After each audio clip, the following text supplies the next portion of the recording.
It's always great to come back to the school. I graduated in 1982, and part of it is giving back.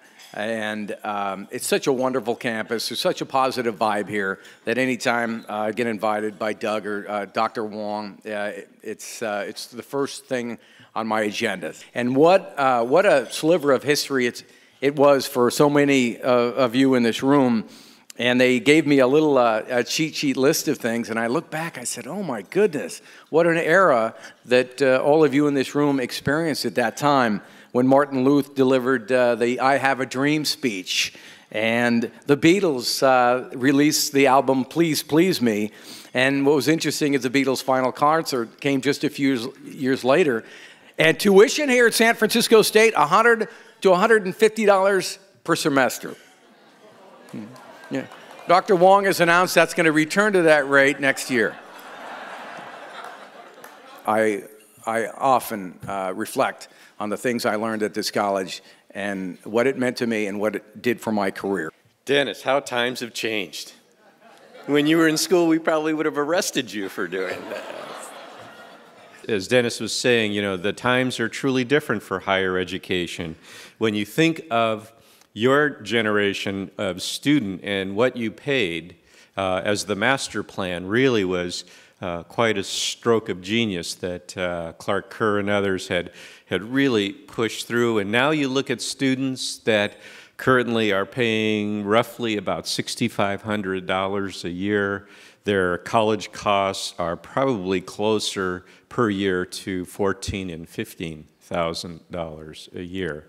And so you realize that it's not a surprise that many students are working at the same time they are getting their university education.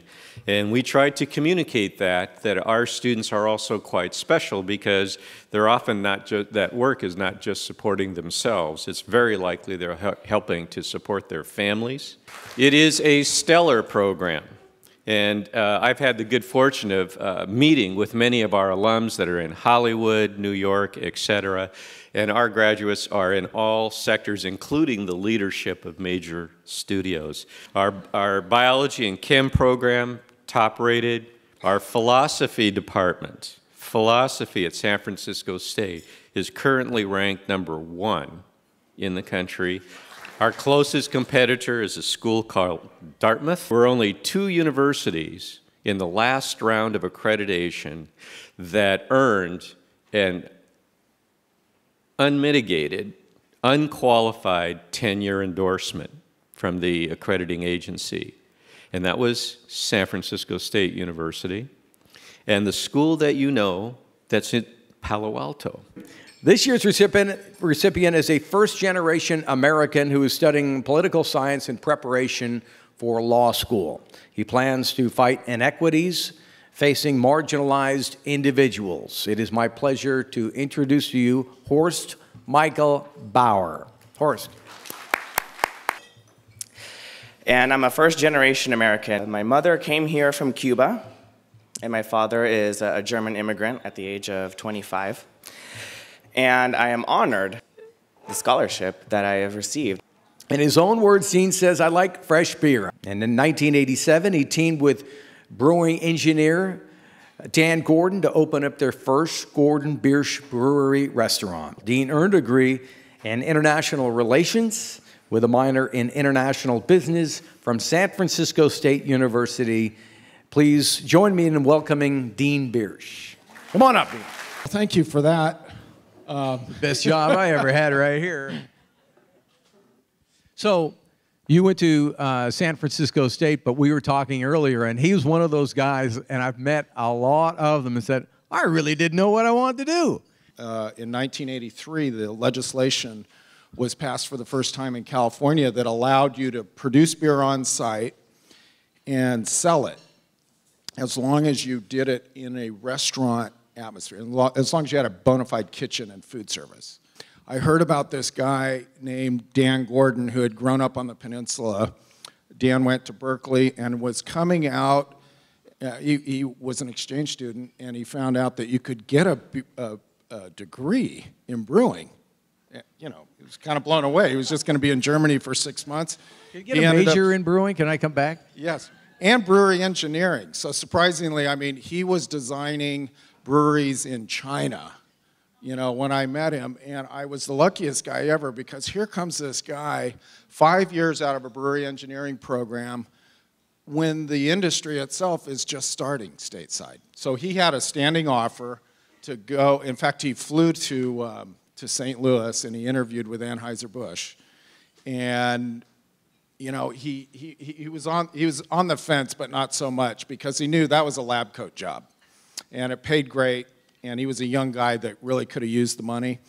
But at the end of the day, we decided to go into business together, and so we took 2 separate business plans. We wrote it. To answer the question, raising the money was not that difficult because I think people really understood the opportunity once we got a chance to explain it to them. Why did, I'm curious why Anheuser-Busch might have been interested in his services. I mean, first Budweiser? Yeah.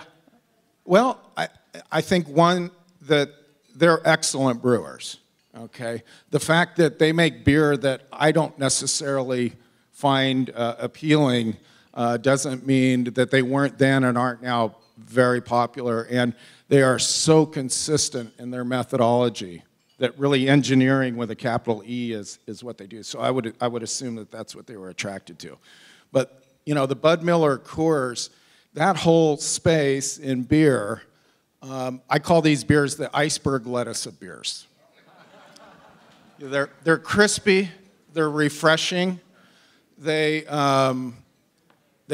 really lack in body and they lack in flavor. They serve a purpose. Yeah, they have a place.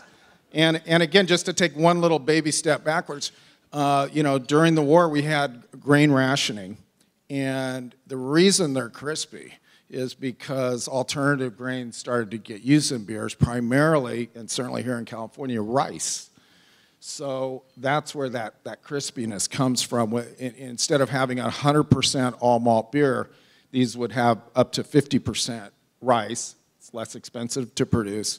And what they became really experts at is serving you the same beer in Seattle that you're drinking in Honolulu or Miami or in Massachusetts. And that flavor profile, they just nail it. So Gordon Biersch really, everybody in the room knows that you really became synonymous with a different kind of beer and kind of a restaurant that went with it. But I'm curious, how big is the exporting of this beer right now? Is it national? Yeah, it's national. It's in the 400,000 barrel range. So it's kind of mid-tier. You know, maybe Anchor Steam size, a little larger than that. Now, you sold your interest in it. Only on the restaurant side. But you maintain the brewery, the Yes. beer distribution. Yes. Our board decided that we would sell the restaurant side of the business. And the big epiphany, I think, for me was, you know, I had moved to Sonoma where I really like being a beer guy in the wine country. Let me tell you, I like swimming upstream. And so I had a day trip where I got up in Sonoma, drove to Oakland, flew to Spokane, rented my car, you know, got in some guy's office with my PowerPoint presentation, and he's buying craft beer for 400 supermarkets. And I said, you know, hey, Bill, you know, what kind of beer do you drink? What do you like? And he said, I don't drink beer. And I was kind of stunned, and turns out he came over from the snack foods division, and he wanted to know what kind of radio advertising I was buying, if I had a new label, if, you know, if we had any sponsorships in the area. And I just drove away thinking, you know, what's in the bottle? I mean, we're using Hallertauer hops, the most expensive hops you can buy in northern Bavaria. We're using on some of our beers, you know, this Moravian malt, you know, this incredible malt, which we're bringing overseas. We're brewing it all ourselves. A lot of small brewers weren't doing that. They'd have other people do it for them. And this guy really didn't care. Dean, you got one right here. Carrie? Dean, I have a question. Were you the creator of the garlic fries? Okay, well, that's a good question. That's a good question because there's a bit of dispute among the founders about this one. I remember our first chef being in a little apartment in San Carlos, And we tried a few little appetizers out, and that's where I thought we came up with it. Subsequently, Dan has informed me that it was his idea. But really, it doesn't matter. I think, you know, there's a little story here because we figured out we wanted to sell our draft beer after we had a few of our brewery restaurants open, and we had our bankers and other people around us saying, well, hey, you guys know how to do a brewery and a restaurant, but do you know what it's like to sell a beer out in the trade? So we came up with a little plan we got a dairy truck, and we produced the wort, which is what we make beer with, in our place in San Francisco, and got our kegs together, and we got a meeting together with Peter McGowan, owner of the Giants, and we set our sights on Candlestick Park. And Peter said, hey, I really like you guys, I love the beer, but I want you to do some food products for us, so come back with 6 items. And, you know, forget the other 5, because the big one was this original item we put on our first menu, garlic fries. But the amazing thing that none of us, including Peter, recognized was that the smell of those in the ballpark sold themselves. So they were it was kind of a phenomenon. It's still 3 or 4 tons of potatoes per game just at the stick, and then they're in every stadium in the U.S. right now. We tried very hard to trademark those, and it's kind of like trying to trademark hamburger. You know, you just can't do it. But yeah, I'm sure I'd be sitting on a beach somewhere if that's all I had to do was sell garlic fries. Yeah, you know, when they built AT&T Park, they put the concession stand of those garlic fries just adjacent to the press box. And, you know, those garlic fries, when you're cooking them, it permeated the cinder block walls. And the entire press box smelled like a garlic factory. Yeah, and I remember hearing the guys on ESPN on television just saying, oh, it's disgusting. Yeah. So finally, after 2 seasons, they moved the thing. Well, the other thing I liked was that they had to put an ATM machine just opposite he gave us A1, which was position A, you know, at Candlestick. Yeah. And the lines were so long they had to put an ATM there just to service it. My wife and I would have a rule: if we went to a Giants game, either both ate the garlic fries and nobody ate them at all. Yeah. So give a hand to Dean Biersch, everybody. Thank you so much. Great job. Thank you. Awesome. Really appreciate it. Really good.